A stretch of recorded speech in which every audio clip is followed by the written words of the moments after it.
உதயநிதி ஸ்டாலின் அவர்களது 2 மிக முக்கியமான நண்பர்கள் வெளிநாட்டில் தப்பிச் சென்ற நிலையில் அமலாக்கத்துறை அதிகாரிகள் உச்சநீதிமன்றத்தின் இறுதியான தீர்ப்பை தற்பொழுது தனக்கு சாதகமாக மாற்றியுள்ளனர். தமிழக தலைமை டாஸ்மாக் வழக்கில் தமிழக உயர் அரசு அதிகாரிகளிடம்தான் விசாரணையை நடத்தக்கூடாது என்று உச்சநீதிமன்றம் கூறியுள்ளது. ஆனால் 2 தொழிலதிபர்களும் உதயநிதியின் நெருங்கிய நண்பர்களுக்கு இதில் சம்பந்தம் இருக்கிறது. இந்த பணம் எப்படி அவர்களுக்கு சென்றது என்பதை அமலாக்கத்துறை அதிகாரிகள் விசாரணையை தொடங்கிவிட்டார்கள். இதற்கு உச்சநீதிமன்றம் மறுப்பு தெரிவிக்க முடியாது. உதயநிதி ஸ்டாலின் அவர்களது நண்பர்கள் வெளிநாட்டில் பதுங்கியிருப்பதன் காரணமாக வெளிநாட்டிற்கே சென்று அமலாக்கத்துறை அதிகாரிகள் கைது செய்ய திட்டமிட்டுள்ளார்கள்.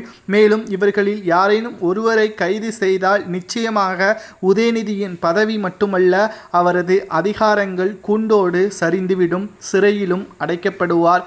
ஏனென்றால் கிட்டத்தட்ட 29,000 கோடி தமிழக தலைமை டாஸ்மாக் முறைகேடு செய்யப்பட்டிருப்பதாகவும் முதற்கட்டமாக 1000 கோடி ஊழல் நடந்திருப்பதாகவும் சாட்சிகளை சென்னை உயர்நீதிமன்றத்தில் சமர்ப்பித்த பிறகுதான் இந்த வழக்கு சரியான எடுத்துக்காட்டாக அமலாக்கத்துறை அதிகாரிகள் செய்து வருகிறார்கள் என்று கூறியிருந்தார்கள். இந்த வழக்கை உச்சநீதிமன்றத்தில் மேல்முறையீடு செய்துதான் இடைக்கால தடையும் தமிழக அரசு பெற்றுள்ளது.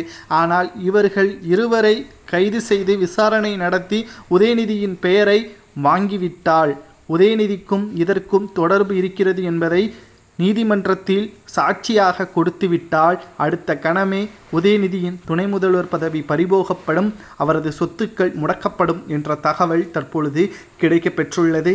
உதயநிதி ஸ்டாலின் அவர்கள் குற்றவாளியாக இருந்தால் என்ன தண்டனை வழங்கலாம் என்பதை மறக்காம உங்களது கருத்துக்களை கமெண்ட் வாயிலாக கூறுங்கள். துபாயில் பதுங்கியிருப்பதாக தகவல்கள் தற்பொழுது கிடைக்கப்பெற்றுள்ளது.